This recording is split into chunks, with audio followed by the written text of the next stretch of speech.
আমার খবর। রাজ্য জুড়ে ক্রমবর্ধমান অশান্তির প্রেক্ষিতে তীব্র উদ্বেগ প্রকাশ করলেন বোলপুরের বিধায়ক তথা রাজ্যের প্রাক্তন মন্ত্রী চন্দ্রনাথ সিংহ। তার দাবি, বর্তমানে এমন পরিস্থিতি তৈরি হয়েছে যেখানে বিজেপির আসল নেতাকে তা বোঝাই দেয়। তিনি অভিযোগ করেন, বিভিন্ন জায়গায় রাতারাতি বিজেপির পরিচয় নিয়ে কিছু মানুষ অশান্তি ছড়ানোর চেষ্টা করছে। এতে সাধারণ মানুষ বিভ্রান্ত হচ্ছেন। তার কথায়, এতদিন যারা বিজেপি করতেন তাদের বাদ দিয়ে অন্যরা এখন বিজেপির পরিচয় ব্যবহার করছে। নতুন সরকারের কাছে আবেদন জানিয়ে তিনি বলেন, দ্রুত এই অশান্তি বন্ধে পদক্ষেপ নিতে হবে, না হলে সাধারণ মানুষ এই রুখে দাঁড়াতে বাধ্য হবেন। পাশাপাশি তিনি প্রশ্ন তোলেন, বিজেপি নেতৃত্ব যখন বলছে কোথাও অশান্তি হলে তাদের জানাতে, তখন সাধারণ মানুষ ঠিক কিভাবে সেই যোগাযোগ করবেন? চন্দ্রনাথ সিংহ আরও বলেন, সরকারে বসার আগেই যদি এমন পরিস্থিতি তৈরি হয় তাহলে ভবিষ্যতে দলের দিশা কোন দিকে যাবে তা স্পষ্ট। এদিন তৃণমূল কংগ্রেস কর্মীদের উদ্দেশ্যে বার্তা দিয়ে তিনি বলেন, আমরা ছিলাম, আছি, থাকব। রাজনৈতিক মহলের মতে এই বার্তার মাধ্যমে দলীয় কর্মীদের মনোবল বাড়ানোরই চেষ্টা করেছেন তিনি।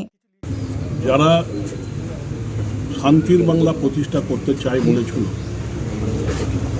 বাংলার মানুষ, ম্যাক্সিমাম মানুষ তাদের বিশ্বাস করেছে, তাদের ভোটাধিকার দিয়েছে।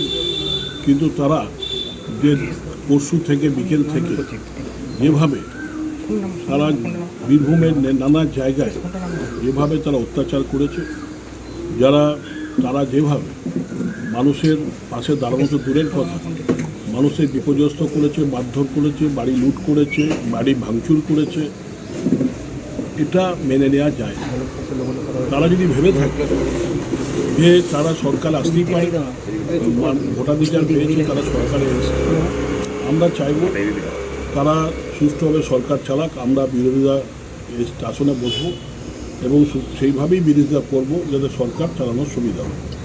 কিন্তু তারা যদি এইভাবে মারপিট করে মানুষকে বিভ্রান্তি শিকারের মধ্যে ফেলে দেয়, তাহলে কিন্তু মানুষ কিছুদিন তাদের সহ্য করবে, তারা ঘুরে দাঁড়াবে। এবং আমরা এখনও শেষ হয়ে যায়নি, আমরা প্রায় 80টা সিট নিয়ে আছি। তাই আমরা তাদের উদ্দেশ্যে বলতে চাই, আপনারা যে শান্তির বাংলা প্রতিষ্ঠা করবেন বলেছেন, ভারতের প্রধানমন্ত্রী বারে বারে বলে গেছেন নানা জনসভায়, সেই শান্তির বাংলা প্রতিষ্ঠা করুন, আমরা নিশ্চয়ই সহযোগিতা করব। কিন্তু অশান্তির বাংলা প্রতিষ্ঠা করতে গেলে সহযোগিতা পাবেন না, আমরাও কিন্তু রাস্তায় নামবো, সে বার্তাটা দিতে চাই। দাদা, সরাসরি চ্যালেঞ্জ বিজেপিকে। নিশ্চয়ই তারা এইরকম যে তারা রক্ষাজনকভাবে কাজ করছে, তারা মারধর করছে, তো আছেই, বাড়ি ভাঙচুর করছে, বাড়ির মেয়ে ছেলেরা কী দোষ করবে, এবং তারা লুট করছে। তাহলে তারা যে অপরাধে আমাদের অপরাধী করেছিল, তারা যেভাবে আমাদের 21 সালে ভোটের পর আমাদের অপরাধী করেছিল, তারা সিবিআই এনকোয়ারি বসিয়েছিল যে ভোট পরবর্তী হিংসা নিয়ে, আমরা আশা রাখবো যিনি মুখ্যমন্ত্রী হবেন তিনি প্রথমেই এই যে ভোট পরবর্তী হিংসার সুষ্ঠু বিচার করবেন এবং যারা এই দোষী প্রমাণিত হবেন তাদের সঠিক শাস্তি দেবেন। এখানে বিজেপি যে জিতলো তাতে উন্নয়ন কি বাধাপ্রাপ্ত হবে? আপনাদের এই যে পুরসভাগুলো যে উন্নয়ন করছিল বা পঞ্চায়েত যে উন্নয়ন করছিল, তারা যদি বাধা দেয় সেটা নিয়ে এখন এই মুহূর্তে কোনো মন্তব্য করব না, কেননা তারা কি করবে না করবে আগে দেখি, তারপরে তো মন্তব্যের বিষয়।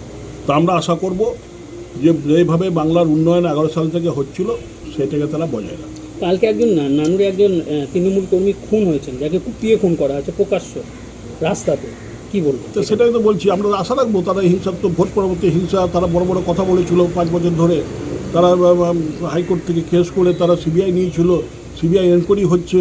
তো আমরা আশা রাখবো তাদেরও সেই এই যে মারা গেল তার আত্মার যেন শান্তি পাক এবং তার সুষ্ঠু বিচার আমরা বিজেপি পার্টির কাছে করতে চাই। এবং আমি বলতে চাই যে বোলপুর বিধানসভায় যেভাবে অত্যাচার চলছে, কিছু আইএসএফ কর্মী হঠাৎ রাতারাতি বিজেপি তাদের বানিয়ে নেওয়া হলো, বানিয়ে নিয়ে তাদের যেভাবে আমাদের কর্মীদের প্রতি আঘাত করার চেষ্টা করছে, তাই তারা যদি ভাবে যে আমরা শেষ হয়ে গেছি, আমরা শেষ হয়নি। আমার বোলপুর বিধানসভার সমস্ত কর্মীর পাশে আমরা ছিলাম, আছি, থাকবো এবং এর খেলা পরবর্তীকালে আরও শুরু হবে। বিজেপি নেতাদের কি দলের প্রতি নিয়ন্ত্রণ নেই বলেই ঘটনা ঘটছে? তাই তো মনে হচ্ছে। এখানে কে নেতা আমি তো বুঝতে পারছি না, কাকে বলবো। তারা বলছে, মিডিয়ায় দেখছি তারা বলছে আমাদের জানান কোথায় অত্যাচার হচ্ছে, জানান, কিন্তু জানাবোটা কার? এই তো কালকে 22 নম্বর ওয়ার্ডে কালিকাপুরে রাত্রিবেলায় একজনের বাড়ি ভাঙা হলো। সে বেচারি সকালে ছুটে এসেছিল, আমি কোর্টে এই উকিলের কাছে পাঠালাম এফআইআর লেখার জন্য। যে থানায় একটা তুই এফআইআর কর। এবং এখন শুনছি সেখানে এক বিজেপি নেতা ছিল, হঠাৎ করে সে দীর্ঘদিন আমরা জানতাম নকশাল করতো, হঠাৎ দেখছি সে মানে বিজেপি হয়ে গেল, কী করে বিজেপি হলো জানি না। এইটা যদি নমুনা এখন চেয়ারে মুখ্যমন্ত্রী বসলো না, তাহলে ভবিষ্যতে কি দলটা কি কোথায় যাবে সেটা আমরা বুঝতে পারছি। তাই আমি আমার কর্মীদের কাছে বার্তা রাখছি যে আমরা ছিলাম, আছি এবং ভবিষ্যতেও থাকবো। বাসন্তী দেবী গাঙ্গুলি ফাউন্ডেশনের বৃদ্ধাবাস সেবা করাটাই মূল উদ্দেশ্য আমাদের। তাই অশীতিপর বৃদ্ধাদের পরম যত্নে আগলে রাখছি আমরা। রয়েছে অন্ন, বস্ত্র এবং সুচিকিৎসার ব্যবস্থা। ঠিকানা Kalikapur colony, ward number 22, Bolpur. সাক্ষাৎ ও পরিদর্শনের সময় সকাল 10টা থেকে দুপুর 1টা পর্যন্ত। বিস্তারিত জানতে 7064728820 এই নম্বরে যোগাযোগ করুন। দেখতে চোখ রাখুন আমাদের ফেসবুক ও ইউটিউব চ্যানেলে।